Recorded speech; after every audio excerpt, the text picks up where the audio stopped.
বসন্তে আবহাওয়ার খামখেয়ালিপনা চলছে, কিন্তু বাংলার আবহাওয়া গরম।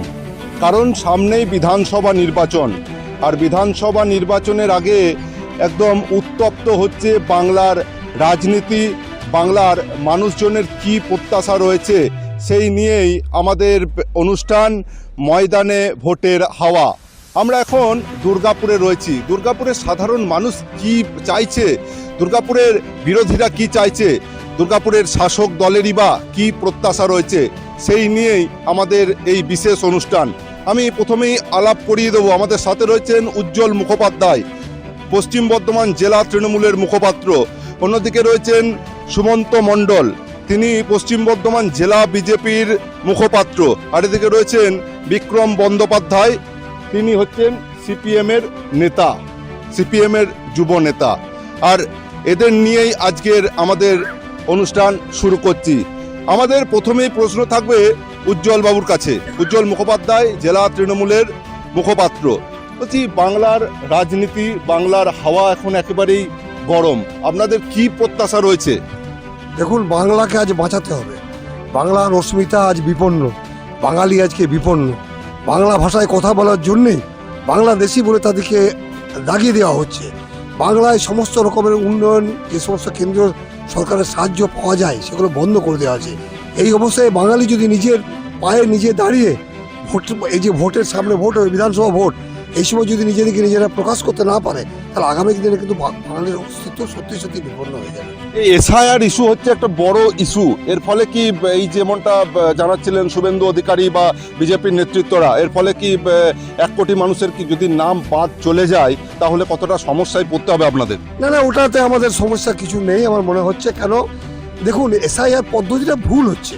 এসআইআর একটা ভালো পদ্ধতি, যেটা নির্বাচন কমিশন করতে পারে, স্পেশাল ইন্টেন্সিভ রিভিশন, কিন্তু সেটা এত অল্প সময়ের মধ্যে হয় না। দেখুন না, সুপ্রিম কোর্ট ইন্টারফেয়ার করেছে।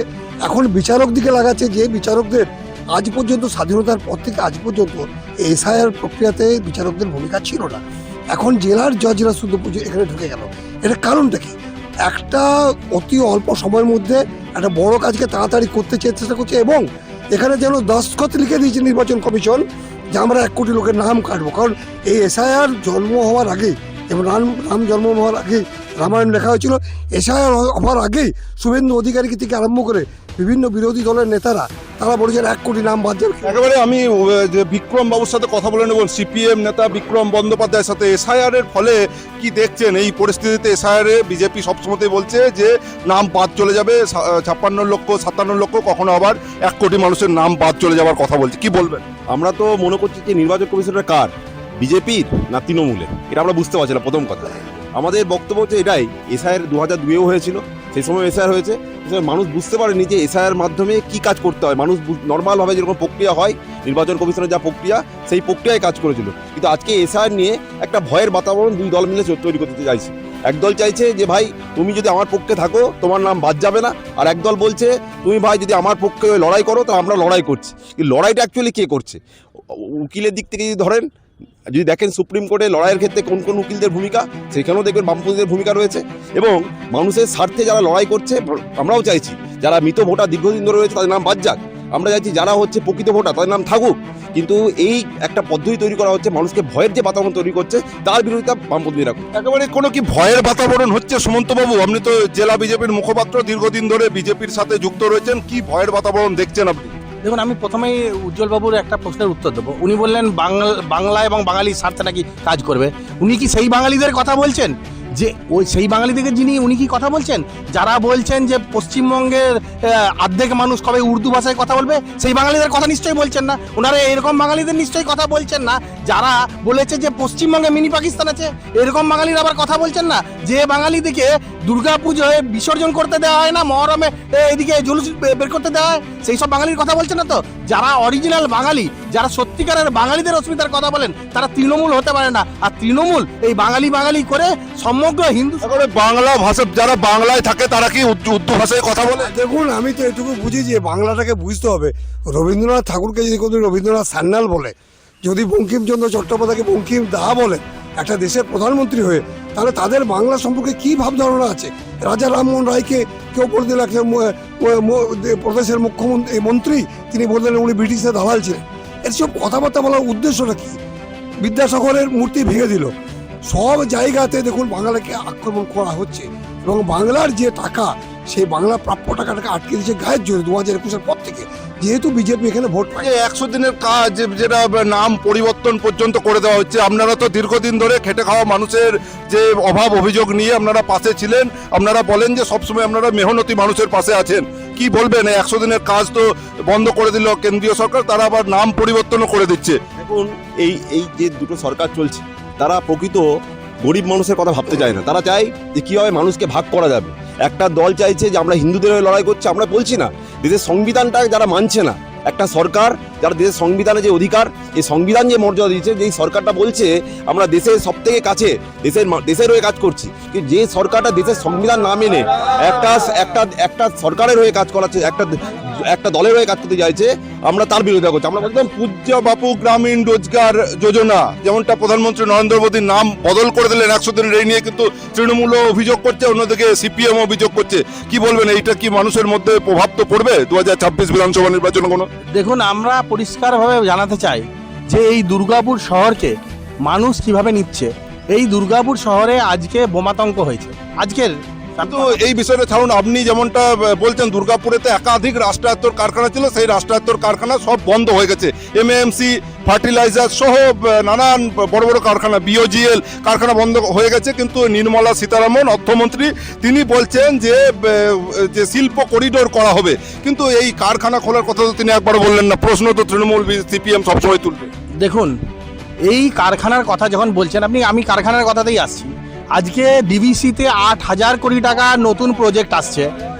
এই রকম আসছে যে ডিএসপির প্রজেক্ট, সেই ডিএসপির প্রজেক্ট 28,000 কোটি টাকার মডেলাইজেশন হচ্ছে। আর আর আর এই যে তৃণমূলের একটা কালচার আছে, যারা চোখে দেখতেই পায় না দুর্গাপুরকে কিভাবে উন্নয়নের শহর তৈরি করবে, এবং নির্মলা সীতারামন বলছে তাদের চোখে নিশ্চয়ই জয় পাবে। বিজেপি আবার বলছে এদিকে রয়েছে আপনার নির্মলা সীতারামন শিল্প করিডোর কথা, কিন্তু শিল্পের কথা কি বলছে? বাংলাদেশ বলছি, এত লোক শুনেছে 2014-তে নরেন্দ্র মোদী বলেছেন 2 কোটি চাকরি দেবো। আজ পর্যন্ত কটা চাকরি দিয়েছে নরেন্দ্র মোদী জানেন? এইখানে দুর্গাপুরের যেগুলো মেন বেসিক অ্যান্ড কি industries, Durgapur steel plant, alloy steel plant, DBC, rail, তারপরে আমাদের এমএমসি, সবগুলো কিন্তু কেন্দ্র সরকারের অধীন। একটা ইন্ডাস্ট্রি খুললেন না 14 বছরের মধ্যে, 12 বছরের মধ্যে, কেন খুলছেন না? কতবার এটা কি মজা করছেন নাকি? একদম কি বল, মানে এনারা 15 বছর ধরে ছিলেন, ওনারা সব সেন্ট্রাল গভর্নমেন্ট করেছে। তাহলে কি এতক্ষণ ধরে ঘাস ছিঁড়ছিল তৃণমূল? 15 বছর ধরে কি করেছে? আর শুধু চিল্লাবে, 5টা লোক নিয়ে আসবে, শুধু চাজাবে। তৃণমূল নাকি কিছুই কাজ করেনি। বলি সুমন্ত বাবুকে আমার অনুরোধ যে ভারতবর্ষের যে পরিকল্পনা সেটাকে উনি পড়ে আসুন, কারণ এখানে মিক্সড ইকোনমিক স্ট্রাকচার তৈরি হয়েছিল। পাবলিক সেক্টর, প্রাইভেট সেক্টর পরপর হবে, এবং এগুলো সবই পাবলিক সেক্টর, একটাও বিজেপি করেনি, বলেছিল কেন্দ্রীয় সরকার তদারক। কি দামোদর ভ্যালি কর্পোরেশনের মতো একটি স্বশাসিত সংস্থাও রয়েছে, সেখান থেকে বহু মানুষ ছাঁটাই হয়ে যাচ্ছে, এরকম অভিযোগ বারবারই তুলছে, কিন্তু তারা বলছে যে তারা কারখানাকে আবার সংস্কার করা হচ্ছে, নতুন ইউনিট করা হচ্ছে। মূল বিষয় দেখুন, দুর্গাপুরের সার কারখানা আর হলদির সার কারখানা খুললো না। বিজেপি কি করে ভোটের কথা বলছে? ভারতবর্ষের সমস্ত সার কারখানা খুলে গেল, পশ্চিমবঙ্গের মেন 2টো সার কারখানা খোলা হলো না। জবাব দিতে হবে না ভোট চাইবার আগে? বেকারত্ব বাড়ছে না দিন দিন? মানুষের পেটে ভাতে চিন্তা কে বলবে? বামপন্থীরা চিরকাল এই লড়াই আন্দোলন করে এসছে এবং এটা করে যাচ্ছে। আজকে বেকারত্বের লাইন কিভাবে বাড়ছে আপনারা দিন দিন দেখতে পাচ্ছেন। কি অবস্থা দাঁড়িয়েছে? 2টো সরকারই কিন্তু মানুষের পেটের ভাতে চিন্তা করছে না। একজন ধর্ম, একজন হচ্ছে রাজনীতিকে, ধর্মকে এক জায়গায় করে দিয়ে মানুষকে। তাহলে আপনারা কি করবেন?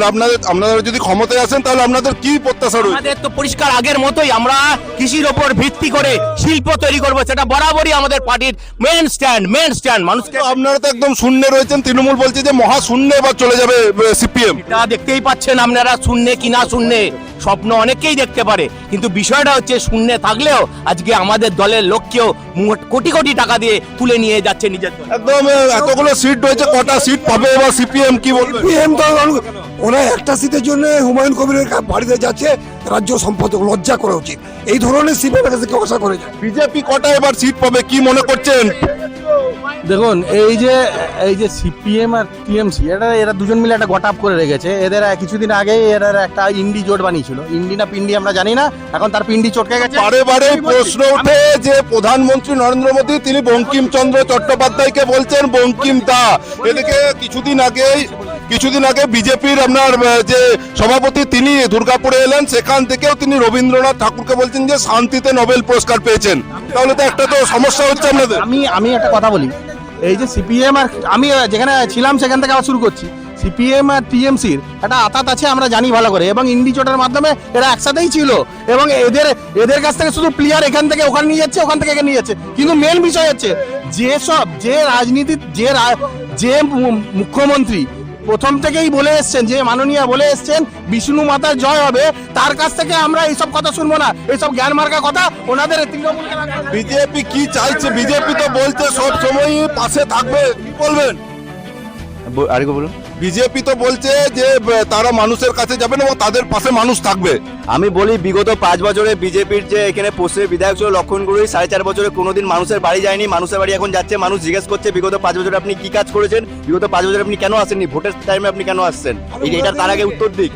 অভিজিৎ ভট্টাচার্য বলে একজন লিখছেন, উনি লিখছেন লক্ষ্য একদম আজকে আমরা পরিষ্কার, মানুষের কাছে পরিষ্কার হয়ে গেছে, যতই ওনারা ঢাকা চাপা দেন, ফাইল হাতে কিভাবে মমতা ব্যানার্জিকে রক্ষা করলেন বিজেপিরা রক্ষা করলো, একটা ইডির ফাইল কিভাবে চুরি করে নিয়ে। মমতা বন্দ্যোপাধ্যায় কি ফাইল চুরি করছে?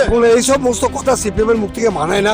ভারতবর্ষের মধ্যে একটি দল যারা মানে পশ্চিমবাংলা থেকে 34 বছর ডুবিয়ে দিয়ে চলে গেছে, আজকে বলুন একটা জায়গাতে কোনো বন্ধ হয়, কিন্তু বন্ধ করে কারখানা বন্ধ শেষ হয়ে গেছে, তার জন্য মানুষ মহাশূন্যে পাঠিয়েছে। যারা বলতেন আমরা 235 কতগুলো আপনারা সিট পাবেন, কতগুলো সিট পাবেন? আমরা মোটামুটি 200-র কাছাকাছি আমরা শিওর। 200টা সিট পাবেন এবার, 200টা সিট পাবে উজ্জ্বলবাবু, 200টা সিট পাবে এবার বিজেপি, 200টা সিট পাবে। মানে আমরা 200 বলার পরে ওনারা হাততালি দিচ্ছেন, তার মানে আমরা নিশ্চয়ই পাবো, তাই হাততালি দিচ্ছেন, কোনো অসুবিধা নেই। শুনুন, যদি আপনাদের 2-1টা সিট কম পড়ে আমরা আপনাদেরকে 2-1টা সিট দেবো, আপনারা এমনিতেই কতগুলো আপনারাই বা কটা সিট পাবেন? আমরা তো বলছেন যে মানুষের কাছে যাবে। করবো, বামপন্থীরা সমস্ত সিটে লড়াই করবে এবং বামপন্থীদের সমর্থন ভালো রকমের আসবে, ভয় পাচ্ছে বলেই দেখো মানুষ কি আপনাদের কাছে যাবে? আবার এই নতুন আরেকটা শুরু হলেন, আবার নতুন একটা খেত মজুরদের জন্য একটা প্রকল্প শুরু করে দিল এর মধ্যে রাজ্য সরকার। এখন মানুষ পরিষ্কার বুঝতে পারছে, মানুষকে যে দুটো দলের যে বাইনারি চলছে মানুষ কাছে পরিষ্কার হয়ে গেছে, মানুষ তার ভোটের রিয়াকশনে দেবে। মানুষ পরিষ্কারভাবে বুঝতে পারছে যে মানুষের শিক্ষা চাই, মানুষের কাজের অধিকার চাই, মানুষ যা শিল্পে বিজেপি বলছে 200টা সিট পাবে, তাহলে আপনারা কটা পাবেন? কোনো জন্য পাবে বিজেপি 200 সিট। বিজেপি কি কাজ করেছে? বিজেপি কাজ করেছে কিসের দিক থেকে যে 200 সিট পাবে? তাহলে মানুষ বুঝছে যে মানুষের কর্মসংস্থান দরকার, শিল্প দরকার। তৃণমূল বলছে ভাতা দিচ্ছে, ওরা বলছে 1,500 দিত, এরা বলছে আমরা 3,000 ভাতা দেবো। তাহলে একই লড়াই যদি একই দল করে বাড়িয়ে দেয়, তাহলে সেই জায়গায় লড়াই হয় না, লড়াইটা হচ্ছে কর্মসংস্থান প্রশ্নে লড়াই হবে। কিন্তু যুবসাথী প্রকল্প চালু করে দিচ্ছে, যারা যুব সমাজ রয়েছে তাদের পাশে, কিন্তু আপনারা কি নিয়ে যাবেন? 200টা বলছেন সিট পাবেন, আপনারা কি পাবেন 200টা নিয়ে? এটা বুঝিয়ে দিচ্ছি। আমি বলছি 34 বছর সিপিএম রাজত্ব করেছে, ঠিক আছে, আর 15 বছর হচ্ছে তৃণমূল রাজত্ব করেছে। এই তো নানান উন্নয়নমূলক কাজ করেছে, দেখতেই পাচ্ছেন আপনার যে কাঁচা রাস্তা ছিল সিপিএম আমলে সেগুলোকে পাকা করে দিয়েছে, এছাড়াও নানান আমি উন্নয়ন বলে দিচ্ছি, ওনারা যে উন্নয়নগুলো করেছেন সেটা পরের কথা। আমি বললাম 35 বছর আর এনার 15 বছর, টোটাল 40 বছর রাজত্ব করেছেন, তারপরেও পশ্চিম 15 বছরে আপনারা কিছুই কাজ করেননি। আরে বাবা, আমরা যা করে 15 বছরে 15 বছর তো দেখলাম জব্বলপুরে আজকে যে ব্রিজটা ভেঙে পড়েছে, আজকে আমরা মধ্যপ্রদেশে দেখলাম যে বিজেপির উন্নয়নের মডেল মধ্যপ্রদেশে ভেঙে ক্র্যাশ হয়ে গেল। আজকে বিহারে ডবল ইঞ্জিন সরকার, কটা ইন্ডাস্ট্রি করেছে বিহারকে জিজ্ঞাসা করুন। বিজেপি রথ বের করছে কিছুদিন পরে, সেই রথের ফলে বলছে বাংলার মানুষ জেগে যাবে, তাদের পাশে যাবে। সাম্প্রদায়িকতার রথ, সাম্প্রদায়িকতার রথ। বলছি এত বছর রাজত্ব করার পরে 1500 টাকার ভাতা দিতে হচ্ছে সাধারণ যুবকদের, যে যুবকের আমরা ভাতা নয় চাকরি চাই, আমাদের ওয়েস্ট বেঙ্গলের মানুষ। কিন্তু বিজেপির যে সমস্ত সেন্ট্রাল গভর্নমেন্টের একাধিক কারখানা সেগুলো বন্ধ হয়ে পড়ে রয়েছে, সেইগুলোকে কবে চালু হবে? তারপর তবে তো চাকরি পাবে। বন্ধ হয়ে গেছে আজকে এমএমসি, আজকে কতদিন ধরে বন্ধ হয়ে পড়ে আছে। এমএমসিটা কাদের কারখানা? কাদের কারখানা? এমএমসিটা কাদের কারখানা? গভর্নমেন্টের কারখানা। হ্যাঁ, আজকে বন্ধটা কে করেছিল আপনি বলুন এই কথাটা। সিপিএম শুনুন, আমি বলি কার আমলে বন্ধ হয়েছিল, কেন বন্ধ হয়েছিল, এটা তো আমরা ভালো করে জানেন। এই যে একটা বিষয় নিয়ে আমি বলি যে লক্ষ্মীর ভান্ডার নিয়ে একটা বড় প্রশ্ন তুলছে। লক্ষ্মীর ভান্ডার নিয়ে আপনারা বলছেন যে একদিকে বলছেন ভাতা দেবো না, আবার বলছেন যে এদিকে 3,000 টাকা করে অন্নপূর্ণা ভান্ডার দেওয়া হবে লক্ষ্মীর ভান্ডার নিয়ে। তারপরে তো কি আপনারাও তো ভাতার পক্ষেই রয়েছে। সিপিএম এর আমলে ছিল ধোঁয়াবান চাকাবান, আর তৃণমূলের আমলে হচ্ছে কাটমানি ফ্রম লেবার। প্রত্যেকটা কাটমানি নেওয়া হয় প্রত্যেকটা লেবারের কাছ থেকে। তৃণমূলের লোকেরা 600 টাকা টাকা দিলে 200 টাকা কাটমানি। আপনারা কাটমানি নেন। বলি গোটা রাজ্যব্যাপী দেখেছে, গোটা দেশের মানুষ দেখেছে আরজিকরের ঘটনা, গোটা দেশ দেখেছে কিভাবে চুরি করে জেল থেকে বেরিয়ে যাওয়া যায়, গোটা মানুষ দেখেছে। মানুষ শুনবেন, বলছিলাম জব্বলপুরে যেই ব্রিজটা আজকে ক্র্যাশ করলো, এর আগে মধ্যপ্রদেশে দেখেছি। ওটা কি মোদী সরকারের ডাইরেক্ট মোদী নিয়েছেন কাটমানিটা? এটার প্রশ্নটা কালকে বিবৃতি। নরেন্দ্র মোদী তাহলে কাটমানি নেন? তৃণমূল অভিযোগ করছে, তৃণমূল বলছে নরেন্দ্র মোদী কাটমানি না। এখন ব্রিজ আমাদের অনেক দিন আগে এই ক্যালকাটায় পড়েছিল, কয়েক হাজার লোকের এফেক্টেড হয়েছিল, সেটা সবাই জানে। 1 নম্বর। 2 নম্বর, জঙ্গিরা ধরা পড়ছে, সে জঙ্গির বাড়ির লোক বলছে যে আমরা জঙ্গিদের আপনারা বলছেন যে জঙ্গিদের বলছে নাকি রাজ্য পুলিশ ধরবে? জঙ্গিদের অন্যায় রয়েছে, এছাড়াও দেশের নিরাপত্তার জন্য রয়েছে। সেখানে যারা ঢুকেছিল, যারা এতগুলো নিরীহ প্রাণকে হত্যা করলো, ওদিকে কে ঢুকিয়েছিল? ওরা কে ঢুকিয়েছিল? মানে অন্য রাজ্য থেকে তৃণমূলের লোক আসছে, বাংলাদেশ থেকে তৃণমূলের লোক আসছে, পাকিস্তান থেকে তৃণমূলের লোক আসছে, সেখানে তৃণমূলের লোক আছে। তৃণমূল এরকম একটা অদ্ভুত দল যাদের প্রচার করতে আসে বাংলাদেশের একটার এরকম একটা। বাংলাদেশে কি তৃণমূল আছে? বাংলাদেশে তৃণমূল আছে। এই বাংলাদেশে জামাতকে পয়সা কারা দিল? জামাতকে কারা পয়সা দিল? জামাতের পায়ের তলায় কারা গিয়ে সারেন্ডার করেছে? সারা বিশ্ব বলবেন। বলছি যে আজকে যে পরিস্থিতি, এরা দুটো দল কি জন্য ভোট চাইছে মানুষের কাছে? এই দুটো দল একটাই জায়গায় তৈরি, দুটো ফল, সে হচ্ছে আরএসএস, এবং সেই দুটো দল মানুষের কাছে ভোট। আপনি বলছেন তৃণমূল ও আরএসএস সাথে, তৃণমূলকে আরএসএস তৈরি করেছে, তৃণমূলকে আরএসএস তৈরি করলো। সিপিএম এতদিন কিছু করতে পারে না, ওরা করলো। ব্রিটিশ আমল থেকে, স্বাধীনতা আন্দোলন থেকে বরাবর সব রাই জানে যে ব্রিটিশদের দ্বারা হচ্ছে পালিত এবং তৈরি করা দুটো দল ছিল, এক হচ্ছে মার্কসিস্ট আর একটা হচ্ছে হিন্দু মহাসভা আরএসএস। দুটোই হচ্ছে শুনুন, যে দলটা থেকে তৃণমূল বেরিয়েছে, যে কংগ্রেস থেকে বেরিয়েছে, তাদের ফার্স্ট চেয়ারম্যান ছিল একজন ব্রিটিশ। আর ওনাদের আর সিপিএম ওনাদের চায়নার দল, ওনাদের ইন্ডিয়ান নয়, ওরা চায়না থেকে এসছেন। ওই চায়না মেড এরা বেশি চলবে না। ছিল ভগৎ সিং সিপিএম এর ছিল। এদের এই সমস্ত ইতিহাস, তৈরি করা ইতিহাস মানুষ সব জেনে গেছে। আর এই সমস্ত নোংরামি আর ভণ্ডামি চলবে। মানে যারা স্বাধীনতা সংগ্রামী রয়েছে তাদেরকে দাবি করছে নাকি সিপিএম? দাবি করছে, যার জন্য আন্দামানের সেলুলার জেলে কত ভারতীয় বাঙালির নাম মুছেছে সেটা বিজেপি বলতে পারবে। এদের কাছ থেকে আর এই দেশভক্তির কথা শুনবো না। এরা বলছে নাকি স্বাধীনতা সংগ্রামীদেরকে সিপিএম বলছে আমাদের, বা যারা ইতিহাসে কি সেলুলার জেলেনি তারা কি জানবে? ইতিহাস জানে, ইতিহাসকে বরাবর বিকৃত করে। তোজোর কুকুর কে বলতো? এসব বলতেন, ফালতু কথা বলবেন না। আপনারা নেতাজি সুভাষচন্দ্র বসুকে অপমান করতেন না, আমরা এই ধরনের বক্তব্য যারা তুলে ধরছে, আচ্ছা আমরা বলছি হ্যাঁ, লক্ষ্মী সাইকেল কে ছিলেন? কোন দলের সমর্থন ছিলেন বা কোন দল নাফল ছিলেন? তাহলে আমরা বলছি আগে ইতিহাসটা পড়তে হবে। যারা ইতিহাস পড়েনি, তারা ভিন্ন বিকৃতি করবে, তারাই হচ্ছে মানুষের মাথায় ধোলার জন্য সংবিধানকে মানবে না, তারাই হচ্ছে জাতপাতের রাজনীতি করবে। কারা সংবিধানকে মানছে না? আচ্ছা সংবিধান আমাদের কি বলেছে? সমস্ত ধর্মের সমান অধিকার থাকবে। আমাদের ভারতবর্ষের সংবিধান এই অধিকার দিয়েছে। কিন্তু আজকে একটা দল বলছে যে হিন্দু যখনই কোনো ভাগ হচ্ছে তখন পাকিস্তানের কথা বলা হচ্ছে। কিন্তু এখানে পাকিস্তান মানে কি মুসলিম? আপনারা ধর্মের নামে বিভাজন করছেন, তৃণমূলের নেতা হয়ে পড়ছেন। আমরা ধর্ম আমাদের কাছে এক, আমাদের কাছে ধর্ম রাজনীতি সঙ্গে মেশে না। আমাদের কাছে জাতপাত দেখা হয় না। এই যে যুব সাথী, কোনো ধর্ম দেখে দেখা হয় না, কোনো দল দেখে দেখা হয় না, কোনো একটা স্ট্যান্ডার্ড বয়স আছে আর কতগুলো ক্রাইটেরিয়া। সিপিএম তো আর একটা কথা বলে যে আপনারা ওরা ক্ষেত মজুরের পাশে আছে, কিন্তু মমতা বন্দ্যোপাধ্যায় তিনি ক্ষেত মজুরদের জন্য চালু করে দিলেন আর একটি নতুন প্রকল্প। সিপিএম এর এই ছেলেরা যারা আছে এরা ইতিহাসটা জানে না। এই সিপিএমই প্রথম কিন্তু ভাতা চালু করেছিল। ভাতার খাতা ভাতার খাতাটা এরা প্রথম চালু করেছিল, তারপরে বন্ধ করে দিয়েছিল। জানি না ইতিহাসটা। সুতরাং ওসব বলে লাভ নেই। আজকে মানুষ শূন্য থেকে মহাশূন্য পাঠাচ্ছে এই জন্যেই, এবং আগামী দিনে দেখতে পাবেন 2026-এ এইসব দল থাকবে না।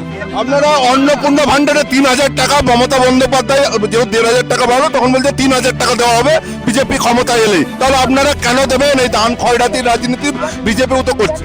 আমরা 3,000 টাকা অন্নপূর্ণার ভান্ডারেও দেবো আর লক্ষ লক্ষ চাকরিও দেবো। তৃণমূলের মতো বোকা বোকা কথা বলবো না। আর সিপিএম এর সঙ্গে আঘাত করে যে চাকরি হবে, অন্য রাজ্যে চাকরি হচ্ছে। আমি বলি 2 কোটি চাকরি, 2 কোটি চাকরিটা 2014 সাল থেকে এতক্ষণ পর্যন্ত বাংলার মানুষ পেয়েছে। এবার কত কোটি চাকরি দেবে সেইটা ব্যাংক অ্যাকাউন্টে টাকা ঢুকেছে প্রধানমন্ত্রী আমার 15 লক্ষ টাকা ঢুকে গেছে। আমি প্রতি মাসে 3,000 টাকা করে ওখান থেকে কেটে নিতে বলছি। বিপিআর থেকে টাকাগুলো 10,000 দিয়েছিল, ওদের পেয়েছেন, আপনার অ্যাকাউন্টে টাকা ঢুকে গেছে। আমাদের তো টাকা আসছে, আমাদের তো দিদি টাকা দিচ্ছে, দিদি তো মানুষদের দিচ্ছে। ওই নোটে নরেন্দ্র মোদীর ছবি দেওয়া আছে। ওনাদের চাকরিটা বলে দিই, আমরা তো বলেছি চাকরি দেবো এবং অন্যান্য রাজ্যে দেখুন চাকরি পাচ্ছে। আর ওনাদের চাকরি কি হচ্ছে? কেউ চপ ভাজতে বলছে, কেউ সিঙ্গারা ভাজতে বলছে, মমতা বন্দ্যোপাধ্যায় বলছে কেউ কি কোনো রাজ্যে চাকরি হচ্ছে? এই সরকার যখন এসেছিল তখন বলেছিল, দেখবেন এই সরকার যখন তৃণমূল সরকার এসেছিল 2 লক্ষ কর্মসংস্থান দেবো, আর হচ্ছে বিজেপি যখন এসেছিল 2 কোটি কর্মসংস্থান দেবো। ওরা দেশের সরকার তো, ওরা বড় বড় কথা বলেছিল। কিন্তু আজকে বলছি আপনি পার বুথে চলে যান, তাহলে যদি ভাগ করা হয় 10টা লোকের চাকরির নাম বলতে পারবে এই তৃণমূল নেতা বা হচ্ছে বিজেপি নেতারা? 10টা লোকের নাম বলতে যারা চাকরি পেয়েছে সরকারি। আজকে ডিপিএল এর অবস্থা কি? আজকে আমাদের বিসিএল এর অবস্থা কি? আজকে তো রাজ্য সরকার ইয়ে না রাজ্য সরকারের কথা বলছি, ডিপিএল এর কথাই বলছি, ডিপিএল ডিসিএল এর কথা বলছি। তাহলে কি হচ্ছে? রেলে এত শূন্য পদ, এই যে বিজেপি বলছে কাজ করতে, রেলে এত শূন্য পদ, লোক কোথায় নেওয়া হচ্ছে? রেলকে একের পর এক প্রাইভেট করে দেওয়া হচ্ছে। তাহলে কি চলছে? একেবারে আজকের মতো এরকম যে ময়দানে যতই হোক না কেন বাক বিতণ্ডা থাকবেই সমস্ত রাজনৈতিক দলের মধ্যে, কিন্তু সবাই সেই বাক বিতণ্ডা শেষ করে আবার সকলে একসাথে বাড়ি ফিরে যাবে। এইটাই হচ্ছে বাংলা, এইটাই হচ্ছে বাংলার সংস্কৃতি। একে অপরকে আলিঙ্গন করে তারা আবার বাড়ি ফিরে যাবে। রাজনীতির ময়দানে সবাই আলাদা, কিন্তু তারা সব সময়ই মানুষের পাশে সবসময় রাজ্য সরকার রয়েছে, যেমনটা জানাচ্ছে। বিরোধীরাও দাবি করছে প্রধানমন্ত্রী নরেন্দ্র মোদী মানুষের পাশে রয়েছে। সিপিএম বলছে যে তারা তাদের সাথে মানুষ রয়েছে। আজকের মতো এ পর্যন্তই, ততক্ষণ পর্যন্ত আমরা ভালো থাকুন, সুস্থ থাকুন। আজকের মতো এ পর্যন্তই, নমস্কার।